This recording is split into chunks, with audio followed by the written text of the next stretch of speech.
Hello, my name is Jeff, and this is a 1988 Porsche 911 Cabriolet, produced during the last 2 years of the G-Series production, equipped with the highly desirable G50 manual transmission and the larger 3.2-liter flat six. The last run of the G-Series are very sought-after 911s and are often regarded by enthusiasts as the last truly analog 911s.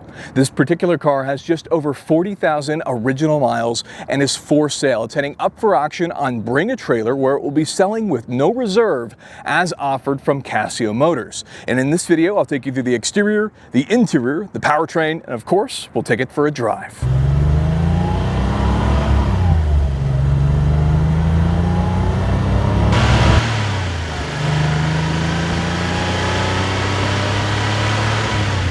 Now this car is part of the final run of the G-Series 911. You'll often hear them called the Carrera 3.2 in regards to that 3.2-liter flat six engine that all of these cars featured, produced between 1984 and 1989. Now even though this was the final run, the cars were still updated throughout the years, particularly 1985, 1986, and 1987. And this car, as a 1988 car, features all of those updates, including the power increases and fabled G50 Porsche manual transmission. Now this particular car, for telling apart the Carrera 3.2, you'll note that those cars came with these updated integrated fog lights here below in the bumper. We now had the H5 headlights, which look very similar to the H4 headlights, but met all of the US requirements for the sealed beam headlights, so quite sharp. The antenna is now gone from the quarter panel because it was integrated into the windshield for a cleaner look. And there's some other updates too. Things like the black trim on this car. The SC had an optional chrome trim, but not for the Carrera 3.2. It was black only to make the cars look a bit more modern. And we even have the third brake lights. Here in the back for 87, the Carrera 3.2 featured an update for the rear reflective script here. The Porsche script got a little bit smaller, as you can see there in the middle, a little bit more low key, and for a US car we even had the red taillights on the exterior, so you can see all that would be correct as far as the factory is concerned. Now this car has also been updated because even though it's such low mileage, 40,000 original miles, it does have its original exterior guards red paint, but some of the other rubber and soft materials have degraded with time. So it features a brand new soft top with this wonderful tonneau cover that goes over top. Underneath, all 4 shocks have been replaced, and this car is even equipped with Fuchs wheels, which are in fact staggered, but also wrapped in brand new Michelin Pilot Exalto tires, measuring 205/55/16 in the front and 225/50/16 in the rear. On top of that, both the 4-wheel disc brake calipers have been rebuilt, the brake lines have been replaced, and a lot of the bushings have been attended to, even for the trailing arms. And if you look even here in the wheel wells, you can see just how clean this car is underneath. Now, it's true that Porsche was galvanizing the bodies by this time so that the cars would last, but this particular car has gone through an extensive dry ice detailing service and looks brand new underneath. And it's just a very sharp looking car with all of the black detailing, the trim, everything is in good working order and very clean on this car. You can even see all of the various rubber stops that would have been in regards to the particular American cars. The 3.2 Carrera name for the last G-Series cars came from the naturally aspirated 3.2-liter flat six that Porsche claimed was 80% new from previous 911s. It used the 930 Turbo's 3.3-liter crankshaft for a longer stroke and a new Bosch fuel-injected system similar to what was found in the Porsche 944. The engine would get updated in 1986 to improve power from 207 horsepower to 217 horsepower and around 200 pound-feet of torque. So this car is part of that update, and in 1987, the cars would receive the Getrag G50 5-speed manual transmission with the proven Borg-Warner synchronizers, so which is why this car features that transmission as well, makes it incredibly sought after, a transmission to actually continue on into the next generation of 911s in the 964. Now this car weighs somewhere in the neighborhood of around 2,900 pounds, and according to Porsche would achieve 0 to 60 in 6.3 seconds. However, period magazines like Car and Driver quoted the car as fast as 0 to 60 in 5.3 seconds with a top speed of 150 miles per hour. It also featured some various updates along with finned coolers that replaced the serpentine lines in the front passenger well, and 87 and up, which again includes this car, also received a thermostatically controlled fan. Now this particular car has received all all of the attention it needs, which includes recharging the AC for the compressor you hear on the side, Porsche belt, our air-cooled fan, and of course it also had the spark plugs and spark plug wires replaced as well, in addition to making sure the air filters and oil filters, oil changes are all well and sorted for this car, which again, original motor with just over 40,000 original miles.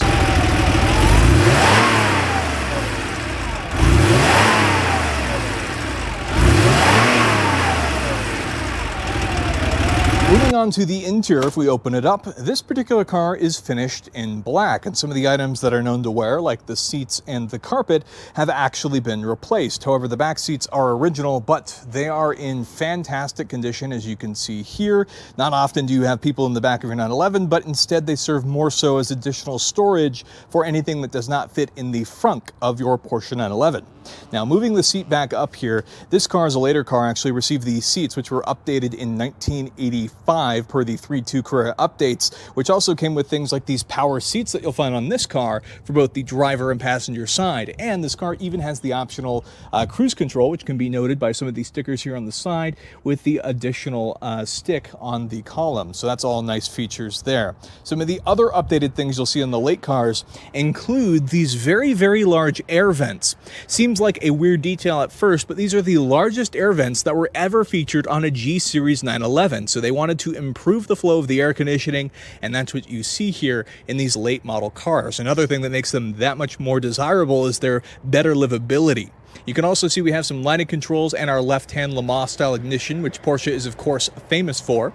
The door cards here are also in great condition with pockets, power window controls, and some speakers. And as we climb into the car, we can see front and center, of course, that Porsche attack is a driver's car first and foremost, with just over 40,000 miles on the speedometer, Porsche branded steering wheel, more of those large vents, a glove box for storage, radio, some of the fresh air controls and defroster controls, cigarette lighter. Down low is the hazards and the air conditioning controls.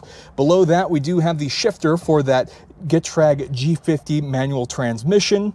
We have our emergency brake or parking brake, handbrake, whatever you want to call it. Some more defroster controls, and that's just about it in this interior. It's pretty simple, pretty straightforward, but that's part of the magic of this car. There's not a whole lot of computerized items going on. It's fairly simple and straightforward, but has a lot of modern amenities at the same time that made this car incredibly reliable as well.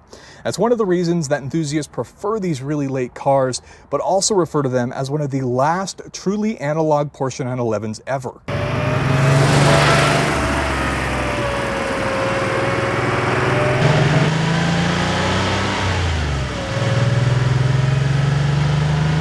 So what's it like to drive this 1988 Porsche 911 Cabriolet?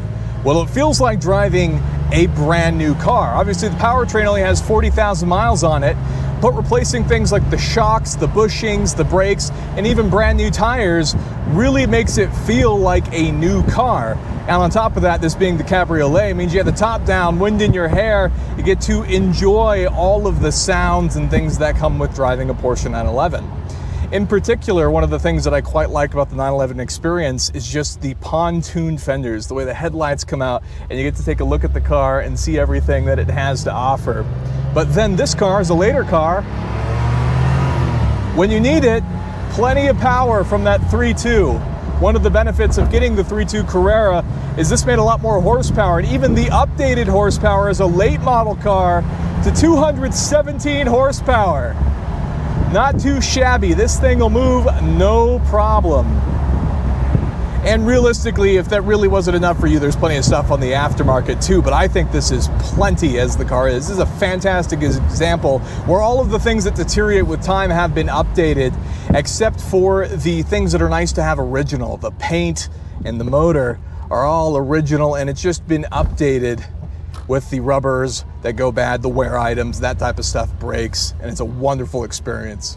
So there you have it. That is a quick look at this 1988 Porsche 911 Cabriolet with just over 40,000 original miles, lots of recent service to freshen up the car and make it look brand new, but still retaining the original Guards Red exterior paint and powertrain, and it was even dry iced.